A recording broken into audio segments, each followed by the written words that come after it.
Welcome to The Real News. I'm Lynn Fries in Geneva. Here in Geneva, and marking a 50-year anniversary, the United Nations Conference on Trade and Development invited President Correa of Ecuador to deliver the 15th Prebisch Lecture, titled Ecuador, Development as a Political Process. Here's a clip. El desarrollo es básicamente un problema político.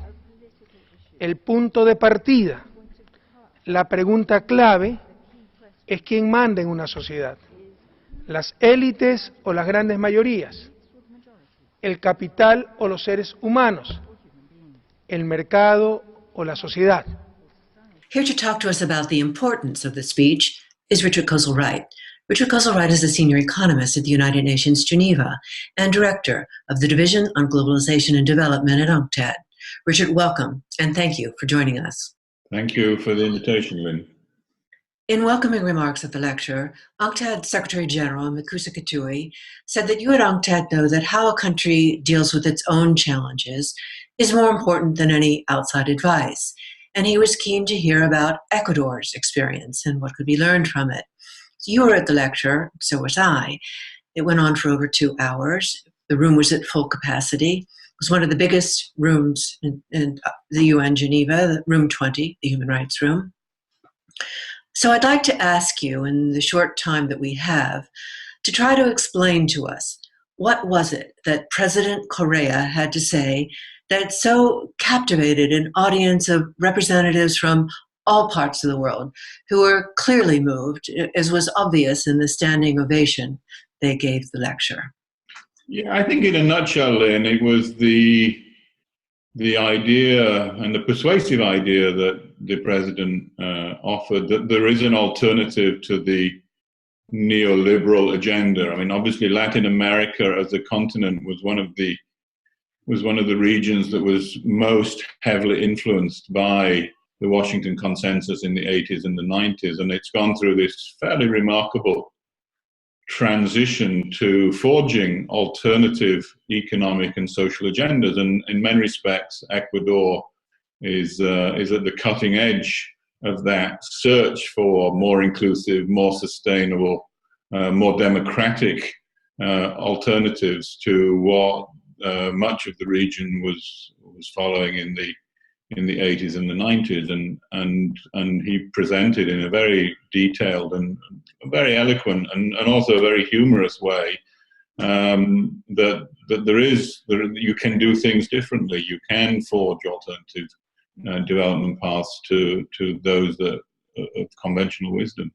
So President Correa went into the question of why is it that North America developed so fast, whereas South America, with a history of advanced civilizations like the Aztec, the Inca, the Maya, with huge technological skills, didn't. So how did he explain that? Well, I think he offered a couple of explanations. One, I think importantly, is the behavior of your elite. I mean, ultimately, when you're talking about market-based development models, a lot depends upon how your elite behaves. And if you have an elite that is conscious of the social consequences of their actions, is concerned to build up productive capacities that generate jobs that spread wealth more broadly, then you will more likely to get some kind of inclusive and sustainable development process emerging. So that's an important ingredient in his story. I think it's fairly familiar that the Latin American elites, going back centuries, not just decades, tend to have had a very exclusive economic strategy that has not shared wealth in any equitable fashion. It's why Latin America has one of the highest rates of inequality of any region in the world.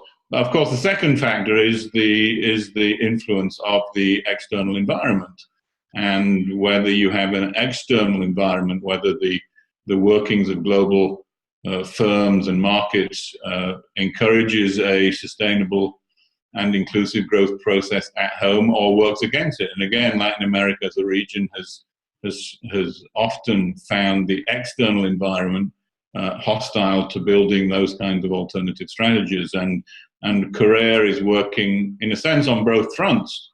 He's trying to forge, as I said, an alternative domestic agenda, building different institutions, creating a different value system for the political elite, but also challenging some of the asymmetries of economic and political power at the global level that continue to frustrate development in many parts of the developing world, not just Latin America.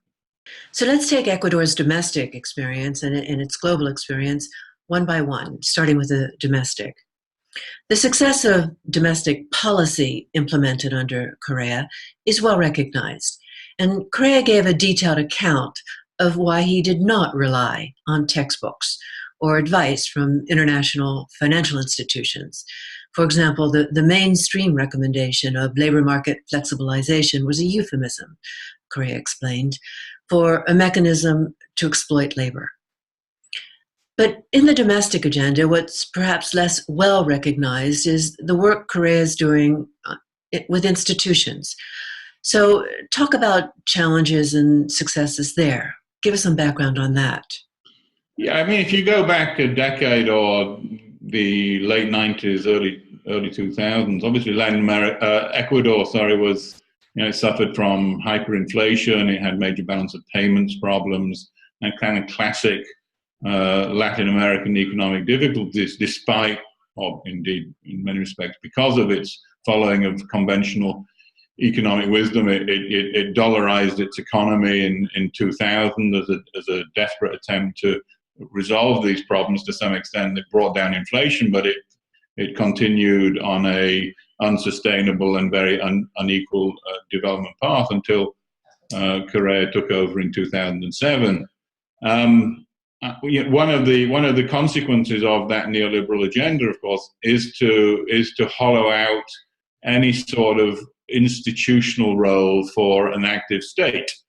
And I think one of the things that Correa has done, and is very important to the success of their agenda, is to rebuild the institutions of what we in UNCTAD at least would call the developmental state, to fashion both the bureaucracy and, to some extent, non-state institutions that can begin to build a higher level of social consensus, and to shift the economic path in a way that brings a greater level of participation across the economic and social spectrum. And those institutions they don't come easily. They take years to build, but Correa has begun to start that path.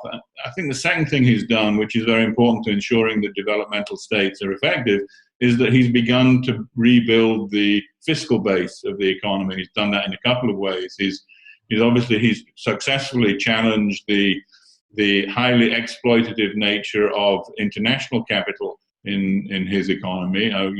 Ecuador was an economy that was heavily dependent on primary exports for revenues, bananas and oil and flowers, and in the kind of contracts that previous governments have signed with these companies, Ecuador received a very small share of the returns, and Correa has successfully renegotiated contracts with international firms to ensure a higher level of revenue from those activities. At the same time, he's also expanded the domestic fiscal base. I mean, he's been successful, particularly through a more progressive direct taxation system, to improve domestic fiscal mobilization. So he's begun to build the institutions of a developmental state, and he's begun to provide the resources that state needs to create the kind of inclusive and sustainable alternatives he's looking for.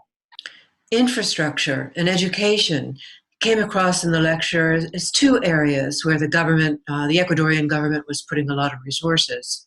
And you're seeing the payoffs. I mean, the figures that Correa gave on the declines of inequality, of the increases in minimum wages, on the commitment to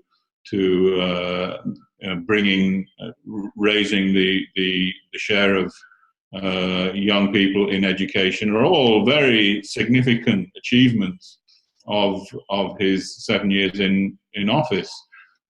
He's put the infrastructure, they're beginning to put the infrastructure down that will hopefully lead to a more diversified economy, because in the end, that is in many respects, is the bigger challenge that the Ecuadorian policymakers face now. It's moving away from the dependence on commodities and achieving some degree of success in more sophisticated industrial activities. And that's the challenge I think that they are moving towards now. There's a much greater emphasis, as he reflected in his lecture, on the need for industrial policy as part of a sustained and inclusive development strategy, the need to move into more knowledge-intensive and technology-intensive areas of production. And that's a slower-moving challenge, I think, in many respects.